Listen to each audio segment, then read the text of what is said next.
Hello friend, कैसे आप लोग? आशा करता हूँ आप लोग अच्छे होंगे। आज हम कुछ इंपॉर्टेंट टॉपिक पढ़ने वाले जो कि बहुत ज़्यादा इंपॉर्टेंट है, स्क्वायर और क्यूब। आज हम लोग स्क्वायर और क्यूब करना सीखेंगे, मतलब वर्ग और घन। तो इसको सीखने से पहले सबसे पहले बेसिक कुछ जानकारी ले लेते हैं, ठीक है। चलिए यहाँ पे देखते हैं, यहाँ पे 5 है, ठीक।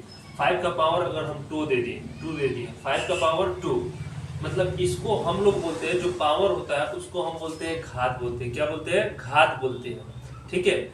या फिर इसी को क्या बोला जाता है? घातांक बोला जाता है, घातांक बोला जाता है, ठीक है। और यहाँ पे इसको इंग्लिश में देखा जाए तो इसको पावर बोलते हैं, पावर। और इसको क्या बोलते हैं? एक्सपोनेंट बोलते हैं, एक्सपोनेंट बोलते हैं, ठीक है। और जो नीचे होता है इसको हम क्या बोलते हैं? आधार बोला जाता है। क्या बोला जाता है? आधार बोला जाता है, आधार बोला जाता है, ठीक है। और इसको इंग्लिश में देखेंगे तो बेस बोला जाता है, BASE, बेस बोला जाता है, ठीक। तो आप लोगों को पता चल गया।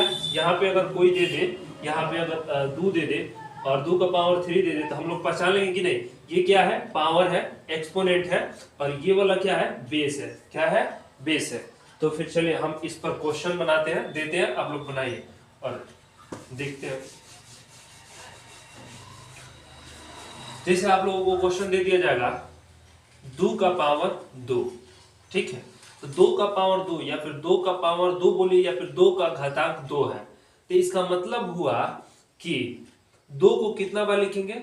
2 बार। 2 को 2 बार लिखेंगे और बीच में आपस में क्या कर देंगे? गुना कर देंगे। आपस में क्या कर देंगे? गुना। तो 2 दूना कितना हो जाएगा? 4। कितना हो जाएगा? 4। ये मेरा आंसर हो जाएगा, ठीक है। इसे मान लेते हैं 3 का पावर अगर 2 हो जाए, 3 को कितना बार लिखेंगे? 3 का पावर 2 या फिर 3 का घातांक कितना है? 2 है। तो 3 का पावर 2 है तो 3 को कितना बार लिखेंगे? 2 बार। और आपस में क्या कर देंगे? गुना। तो 3 से कितना हो जाएगा? 9, ठीक है। जैसे मान लेते हैं कि यहाँ पे 2 का पावर हम दे आपको 3, तो 2 को कितना बार लिखेंगे? 2 को 3 बार लिखेंगे, 2 को 3 बार लिखेंगे और आपस में क्या कर देंगे? गुना कर देंगे। तो 2 दूना 4, 4 दूना 8। तो इसका आंसर कितना हो जाएगा? 8, ठीक है। और इस पर क्वेश्चन आप लोगों को देते हैं, आप बनाइए और कमेंट बॉक्स में क्या कीजिएगा? आंसर लिखिएगा, ठीक। इसे हम मान लेते हैं। एक और क्वेश्चन आपको बता देते हैं। जैसे 5 है, 5 का पावर यहाँ पे 2 दे दिए, तो 5 को कितना बार लिखेंगे? जितना पावर रहेगा उतना बार लिखेंगे और उसके बाद आपस में क्या कर देंगे? गुना कर देंगे। तो 5 को कितना बार लिखेंगे? 2 बार। तो 5 को 2 बार लिख लिया और आपस में क्या कर देगा? गुना। 2 में 5 में 5 से गुना करेंगे तो 5 पचे 25, ठीक है। जैसे मान लेते हैं कि 4 का पावर, मतलब 4 का पावर 3 है, ठीक है। तो 4 को कितना बार लिखेंगे? 3 बार। 4 को 3 बार लिखेंगे और आपस में क्या कर देंगे? गुना कर देंगे। तो 4 चौका 16, 16 चौका 64। तो हमारा आंसर कितना आ जाएगा? 64 आंसर, ठीक है।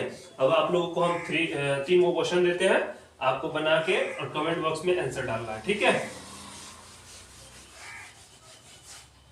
चलिए यहाँ पे क्वेश्चन हो गया आपका 2 का पावर 2, ठीक है। 2 का पावर 2, इसको हल करना है आपको। इसे मान लेते हैं, आपको इस टाइप की भी दे सकता है और इस टाइप की भी बोल सकता है। एक कोष्ट नहीं देगा, छोटी कोष्ट स्मॉल ब्रैकेट नहीं देगा, तो इसे बोलेगा 3 का पावर 3। ये बनाइए। अब कोई समझेगा कि ये तो यहाँ पे ब्रैकेट में दिया है, यहाँ पे नहीं दिया है, तो ऐसे भी दे सकता है, ऐसे भी दे सकता है, ठीक है। जैसे 5 का पावर 2 है, बनाइएगा, ठीक है। जिसे हम लिख दिए यहाँ पे 4 का पावर 3 है। आप बनाइएगा और कमेंट बॉक्स में आंसर इसका लिखिएगा, ठीक है। Thank you so much.